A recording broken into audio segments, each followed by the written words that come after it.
Bismillahirrahmanirrahim. Assalamu alaikum 10th class. How are you? Today it's our lecture number 7 about the gaseous exchange in human. And as you know, in our previous lesson we studied about lungs, inhalation and exhalation and all the points related with these two phases, right? And I hope you have learned both inhalation and exhalation. Today we will discuss about respiratory disorders, and as I told you that it will be very informative for you and interesting as well. In today's lecture we will discuss definition of respiratory disorder, its causes, its diseases. And in these diseases we will discuss two diseases, number 1 bronchitis and the second one emphysema. Definitions, causes, symptoms of these above two diseases will be discussed in today's lecture. As a prior knowledge, if I ask some questions from you, यानी अगर आप थोड़ा सा recall करें कि if you have ever faced any respiratory disorder in a mild condition or in any severe conditions, then how you feel if you got any respiratory issue? आपको कैसा महसूस हुआ अगर कभी आपको कोई सांस की कोई प्रॉब्लम हुई हो या आपको खांसी लगी हो या कोई इस तरह का इशू हो, तो आपकी बॉडी ने कैसे रिस्पॉन्ड किया, ये आप थोड़ा सा रिकॉल करें. और सेकंड जो पॉइंट ऑफ डिस्कशन है जो मैं आपको थोड़ा सा रिकॉल करवाना चाह रही हूँ कि if you have any ever faced, what can you say about the causes of lung sickness. यानी जब भी आपको लंग्स का कोई प्रॉब्लम हुआ है, चाहे वो जो सीजनल कफिंग होती है या फिर कोई और इशू है, तो आपने क्या महसूस किया कि आपको किस वजह से हुआ होगा. यूजुअली कहा जाता है कि जी ठंड लग गई थी तो बारिश में भीग गए, ठंड लग गई या इस तरह की. ठीक है, ये सारी रीज़न्स आपने अपने जहन में रखनी है कि क्या रीज़न्स थी. या फिर आपको किसी अपने साथ बैठने वाले पर्सन से जो है वो इन्फेक्शन हो गया था, यानी किसी को फ्लू था तो आपको हो गया और फ्लू से फिर आपको जो है ना वो लंग्स का, ब्रीथिंग का भी इशू हुआ. Do you ever face coughing problem if you expose to smoke. कभी ऐसा हुआ हो कि आप मतलब किसी ऐसे एरिया में चले गए हैं जहाँ पे स्मोक है, पोल्यूशन के पॉइंट ऑफ व्यू से, तो आपको उससे प्रॉब्लम हो गई, या फिर कोई ऐसा पर्सन जो स्मोकिंग कर रहा था और आप उसके क्लोज थे और उसकी वजह से आपको इशू हो गया. ठीक है, ये सारी चीज़ें आपने यकीनन कभी ना कभी किसी ना किसी कंडीशन में थोड़ी बहुत कम या ज़्यादा फेस की होंगी, तो ये आप थोड़ा सा अपने जहन में रिकॉल करें.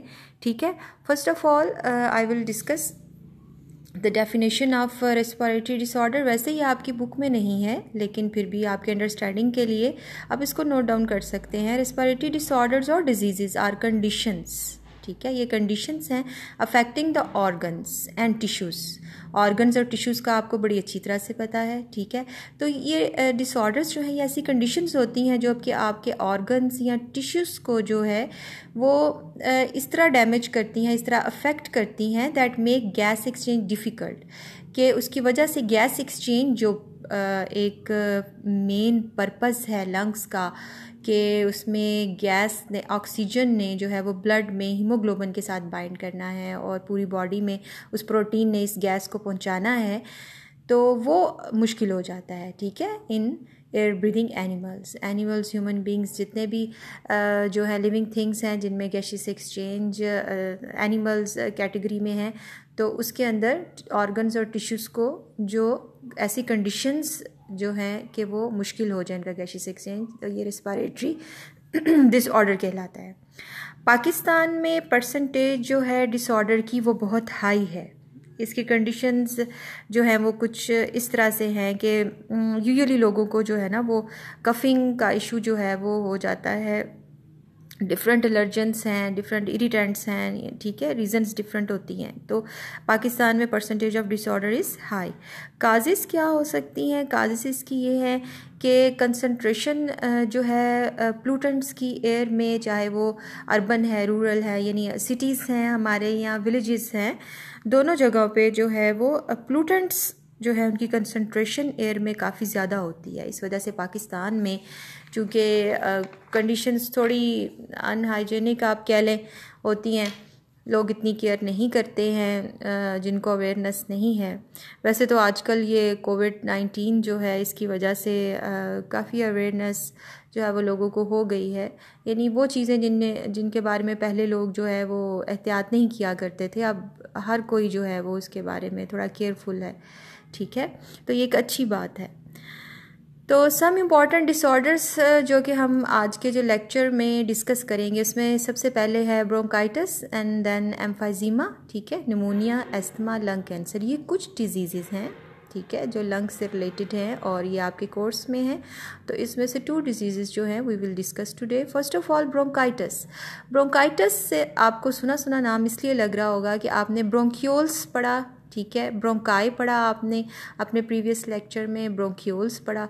तो इसके नेम से ही लग रहा है कि ये एक ऐसी डिज़ीज़ है जो ब्रोंकाई और ब्रोंक्यूल्स जो है उसको अफेक्ट करेगी।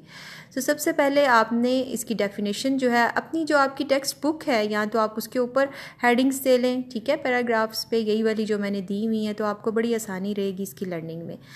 डेफिनेशन जो है, it is inflammation of bronchi और bronchioles, simple, this is the definition of bronchitis. It is inflammation of bronchi और bronchioles and what it results excessive secretions of mucus, ठीक है, leading swelling and narrowing of tubes. इसके result में बहुत ज़्यादा बलगम, जिसे म्यूकस जो है वो कहते हैं, वो बनता है ट्यूब्स के अंदर, जिसकी वजह से इस आहिस्ता आहिस्ता जो वो ट्यूब्यूल्स हैं, ब्रोंक्यूल्स हैं, ब्रोंकाई है, वो स्वेल कर जाती हैं और नैरो हो जाती हैं। ठीक है, तो आप सोच सकते हैं कि ये कितना ख़तरनाक हो सकता है। और इसकी काजेज़ क्या हैं, इसकी रीज़न्स क्या हैं जिनकी वजह से ये डिज़ीज़ होती है। It is caused by viruses. ये कोई वायरस हो सकता है, जैसे again I am saying very popular virus, Allah ताला सबको महफूज रखे। आजकल जो कोविड-19 है, इट ऑल्सो अफेक्ट लंग्स, ठीक है। तो इस डिफरेंट वायरसेस हैं नेचर में, ठीक है, कुछ नोवेल्स हैं, कुछ अननोन हैं। वायरसेस हैं जिनकी वजह से लंग्स की प्रॉब्लम्स, ब्रीदिंग के इश्यूज़ होते हैं। बैक्टीरिया हैं, ठीक है, बैक्टीरिया तो हमें हर जगह ही तकरीबन मिल जाते हैं, ठीक है। और एक्सपोजर टू केमिकल इरिटेंट्स, ठीक है, केमिकल इरिटेंट्स होते हैं जो कि पोल्यूटेंट्स होते हैं, जो आपकी हवा में या पानी में भी हो सकते हैं, ठीक है। For example tobacco, smoke. इसकी टाइप्स जो हैं वो 2 हैं, एक्यूट है और क्रोनिक है। बिफोर स्टडिंग इट्स टाइप्स, मैं आपको थोड़ा सा डायग्राम की तरफ अगर लेके चलूँ तो आप ज़रा नोट करें कि जो नॉर्मल ब्रोंकाई है, ये ब्रोंकस है, इसमें आप देखें कि इसकी जो वॉल है वो नॉर्मल है, ठीक है, और इसका जो अंदर से इनर साइड है वो भी ब्रॉड है, जबकि ये वाली जो है ये इन्फ्लेम्ड है, ठीक है, ये इन्फ्लेम्ड है, डैमेज्ड है, और इसमें अंदर इन्फ्लेमेशन और स्वेलिंग होने की वजह से इसका जो पाथ है वो नैरो हो गया हुआ है, ठीक है। तो this one is diseased tube, ठीक है, और ये जो है ये आपकी नॉर्मल ट्यूब है। तो ये देखें ये किस तरह से ये डी शेप हो जाती है in the disease of bronchitis. अच्छा जी, टाइप्स हम करने लगे थे, तो 2 टाइप्स हैं, एक्यूट है एंड क्रोनिक है। एक्यूट ब्रोंकाइटिस जो है इट लास्ट फॉर 2 वीक्स, ठीक है, while chronic last for 3 months to 2 years. Second point, mostly patient recovers with no permanent damage in acute bronchitis, while in chronic cause permanent damage to bronchi, ठीक है, जो कि recover होना हो तो हो जाता है, यूजुअली ये रिकवर नहीं करती हैं, ठीक है, परमानेंट डैमेज जो है वो काज कर देती हैं जो क्रोनिक ब्रोंकाइटिस है वो पेशेंट्स के। तो पीपल ऑफ 45 years और मोर डायग्नोज्ड विद इट। ज़्यादातर जो हिस्ट्री है, मेडिकल हिस्ट्री है, वो ये है कि 45 years के जो लोग हैं या उससे ज़्यादा के जो लोग हैं उनमें ये डिज़ीज़ यूजुअली जो है वो पाई जाती है, ठीक है। और इसकी सिम्टम्स क्या है?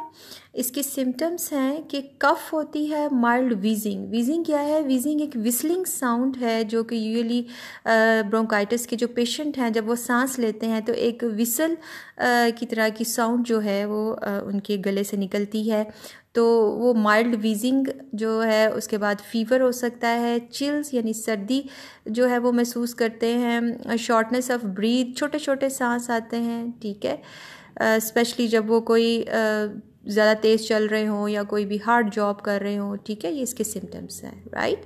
So it was about bronchitis. Next one is emphysema. Emphysema की डेफिनेशन है, it is the destruction of the walls of alveoli, ठीक है। एल्वुलाई की जो वॉल्स हैं उनकी डिस्ट्रक्शन जो है उसको हम एम्फाइजीमा बोलते हैं, ठीक है। और इसका it results in large sacs of less surface area of gaseous exchange. चूँकि उसकी एल्वुलाई जो है उसको उसकी वॉल्स डिस्ट्रॉय हो जाती हैं, इसकी वजह से उसका जो गैसियस एक्सचेंज का एरिया है वो कम हो जाता है। Lungs do not come back to their original shape after exhalation. Exhalation के बाद जो लंग्स हैं वो वापस अपनी ओरिजिनल शेप में नहीं आ सकते।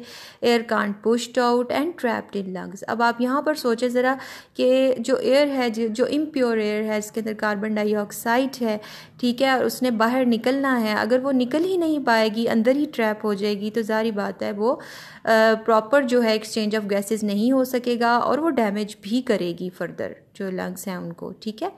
इसकी काजेज़ क्या है? इसकी काजेज़ है long term exposure to irritants. ये काजेज़ आपकी बुक पर नहीं लिखी हुई हैं एम्फाइजीमा की, तो आप यहाँ से नोट डाउन कर लें और अपनी बुक में ऐड कर लें कि long term exposure to irritants, for example tobacco smoke. जैसे टोबैको स्मोक से कोई बंदा कॉन्टिन्यूस जो है वो एक्सपोज हो रहा है या वो खुद कर रहा है जो है स्मोकिंग, या फिर वो जो है उस बंदे के पास है या उस पर्सन के पास है जो स्मोकिंग करता है, तो किसी ना किसी तरह से अगर वो एक्सपोज हो रहा है तो उसको एम्फाइजीमा के चांसेस जो हैं वो हो जाते हैं। इसकी सिम्टम्स क्या हैं? इसकी सिम्टम्स में है शॉर्टनेस ऑफ ब्रीथ, फटीग यानी थकावट हो जाती है, छोटे छोटे सांस आते हैं, recurrent respiratory infections. Recurrent respiratory infections होते हैं रिपीटेडली इन्फेक्शंस, यानी थोड़े थोड़े टाइम के बाद जो है इन्फेक्शन हो जाना बार बार, ठीक है। वेट लॉस, ठीक है, इसमें जो बॉडी है उसका जो वज़न है वो कम होना शुरू हो जाता है। पेशेंट जो है वो वज़न कम, उनका मतलब वेट लॉस होना शुरू हो जाता है, उनका वज़न कम हो जाता है नॉर्मल से भी ज़्यादा। Patients usually lost 50% to 70% of his lungs tissue, ठीक है। इतने ज़्यादा, मतलब इतना ज़्यादा इसमें नुकसान हो जाता है कि आधे से ज़्यादा लंग्स जो हैं वो एम्फाइजीमा में डैमेज होते हैं। Level of oxygen in blood get low, ठीक है, definitely which cause complication. Blood में जो ऑक्सीजन है वो तो पहुंचेगी नहीं, और सोचें कि मेन पर्पस जो है वही नहीं हो रहा है, ब्लड में ऑक्सीजन ही नहीं पहुंच रही, तो ज़ाहिर है उससे कॉम्प्लिकेशंस जो हैं वो तो आएंगी ही।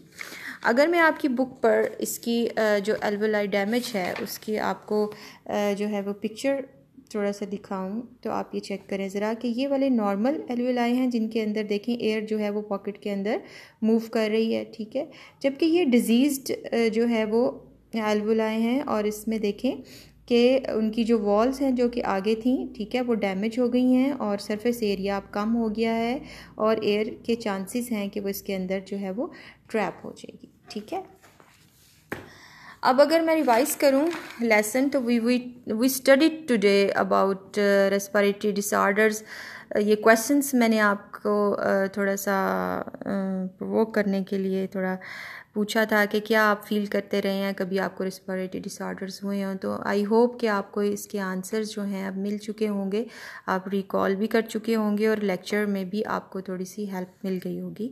डेफिनेशन रेस्पिरेटरी डिसऑर्डर की जो है वो आपने देखी, उसके बाद आपने पाकिस्तान में इसकी परसेंटेज देखी हाई है, इसके काजेज़ देखे आपने कि प्लूटेंट्स हैं, उसके बाद आपने डिजीज़ डिफरेंट देखी हैं, ठीक है। इसमें से हमने आज सिर्फ 2 डिस्कस की हैं, ब्रोंकाइटिस एम्फाइजीमा, ब्रोंकाइटिस की डेफिनेशन, उसकी वजह से क्या क्या होता है कि स्वेलिंग हो जाती है, नैरोइंग हो जाता है पाथ, ठीक है, और किस वजह से होता है, डिफरेंट वायरसेस हैं, बैक्टीरिया हैं और केमिकल इरिटेंट्स हैं जिनकी वजह से होता है। इसके बाद आपने इसकी 2 टाइप्स देखी आपने। ये bronchitis is very much important with the reference of your exam. Bronchitis से यूजुअली जो है ना वो कुछ ना कुछ कोई ना कोई क्वेश्चन, चाहे वो MCQ है, चाहे वो शॉर्ट क्वेश्चन है या लॉन्ग क्वेश्चन का पार्ट ज़रूर आ जाता है, ज़रूरी नहीं है लेकिन अक्सर आ जाता है, ठीक है। तो आपने इसको अच्छी तरह से याद करना है, ये इंपॉर्टेंट है। इसके एक्यूट जो है टाइप है उसमें ये सिर्फ 2 वीक्स तक रहता है, क्रोनिक में जो है वो 3 मंथ्स टू, ठीक है, तो रिकवर नहीं कर पाते पेशेंट क्रोनिक में, जबकि एक्यूट में पेशेंट जो है वो रिकवर कर जाता है विदाउट एनी परमानेंट डैमेज। उसके बाद आपने इसके सिम्टम्स देखे, वीजिंग, फीवर, चिल, माइल्ड कफ एक्सेट्रा। उसके बाद एम्फाइजीमा की डेफिनेशन आपने देखी, इससे होता क्या कुछ है, ठीक है, वॉल्स डिस्ट्रक्शन होती है और एयर ट्रैप कर जाती है। इसकी काजेस हैं टोबैको स्मोक, यानी for example tobacco smoke, irritant से एक्सपोजर जो है वो इसकी काजेस में है। और सिम्टम्स जो हैं इसके भी शॉर्टनेस ऑफ ब्रीथ है, फटीग है, रिकरेंट रेस्पिरेटरी इन्फेक्शंस हैं, वेट लॉस है, ठीक है, ये सब। तो आपकी डायरी जो है वो भी आप लोग नोट कर लें कि लर्न बोथ डिजीज़, आपने दोनों डिजीज़ को बड़ी अच्छी तरह से याद करना है। इसके अलावा ये कुछ क्वेश्चंस हैं जिनके आंसर्स आपने नोटबुक पे लिखने हैं, और जब जूम की मीटिंग होगी जूम पर, तो आपने मुझे ये चेक करवाना है लिखा हुआ काम। इसके अलावा जब इंशाल्लाह आप स्कूल वापस आएंगे तो उसमें भी मैं इनको लाजमी चेक करूँगी। तो बेहतर है कि डेली का डेली आप ये साथ करते जाएँ। Define bronchitis and right it's symptoms, ठीक है, ये आपका क्वेश्चन नंबर 1 है। उसके बाद क्वेश्चन नंबर 2 है define acute and chronic bronchitis. दोनों को आपने, दोनों जो टाइप्स हैं एक्यूट और क्रोनिक ब्रोंकाइटिस, उसको डिफाइन करना है। उसके बाद है what is emphysema, right it's symptoms and then make 2 MCQs, ठीक है। Take care of your self, live happy, thank you, Allah हाफिज़।